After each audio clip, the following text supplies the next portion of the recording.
Tory Shadow Home Secretary Chris Philp was left red-faced during a BBC Breakfast interview after he attempted to ridicule Labour's newly announced migrant return deal with France, only to be sharply confronted with his own party's past failures.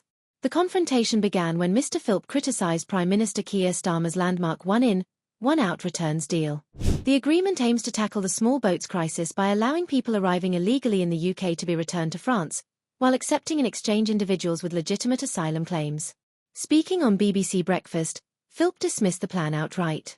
He said, "I'm afraid it's another gimmick, just like Keir Starmer's previous claims to smash the gangs, which is a laughable failure given we've now got record numbers crossing. It's a gimmick just like that. This scheme will only see 1 in 17 illegal immigrants crossing the Channel getting sent back to France. The other 16 out of 17, that is to say 94%, will get to stay in the UK.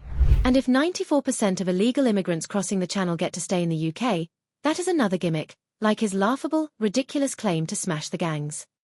However, BBC presenter Charlie Stayt wasn't letting the criticism slide. He cut through Philp's rhetoric with a direct challenge about the Conservative government's own policy, the highly publicised Rwanda deportation scheme. Stayt pressed, "Just remind us how many people were sent to Rwanda under the scheme that you proposed. How many people?"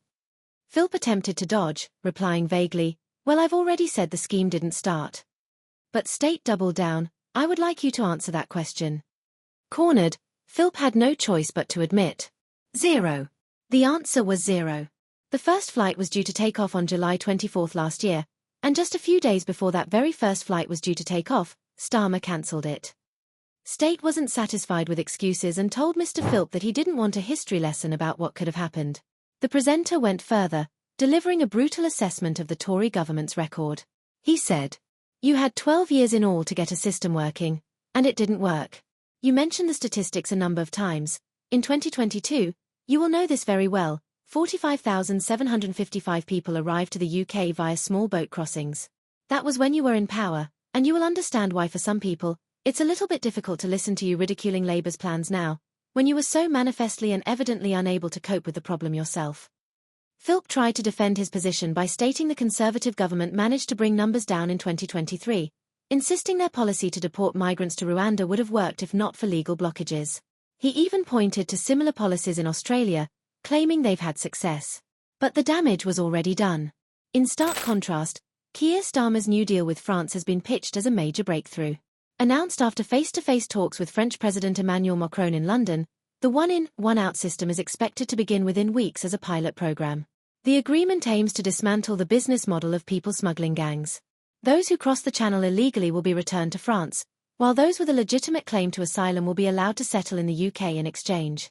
At a joint press conference, Starmer said, "This new scheme will finally turn the tables on the small boats crisis. It breaks the model used by criminal gangs and restores a sense of order and fairness to the system." President Macron echoed his support, stating France is totally committed to stopping the dangerous crossings and working in close cooperation with the UK. Despite the optimism, Home Secretary Yvette Cooper was cautious when asked about the scale of the pilot. While reports from France suggest the number returned could be capped at 50 migrants per week, equating to 2,600 annually, Cooper said the figures were not set in stone. Speaking to Times Radio, she said, "The numbers are not fixed, even for this pilot phase that we are starting now. So this will be a program that we will roll out step by step. And we will provide updates as we go." She also reiterated that the focus is not just about numbers but about establishing an effective working system with real consequences for illegal crossings. The deal is especially significant as it marks the first migrant return agreement between the UK and France since Brexit. Britain lost automatic return rights under the EU's Dublin regulation after leaving the bloc, and successive Tory governments failed for years to secure a new bilateral deal.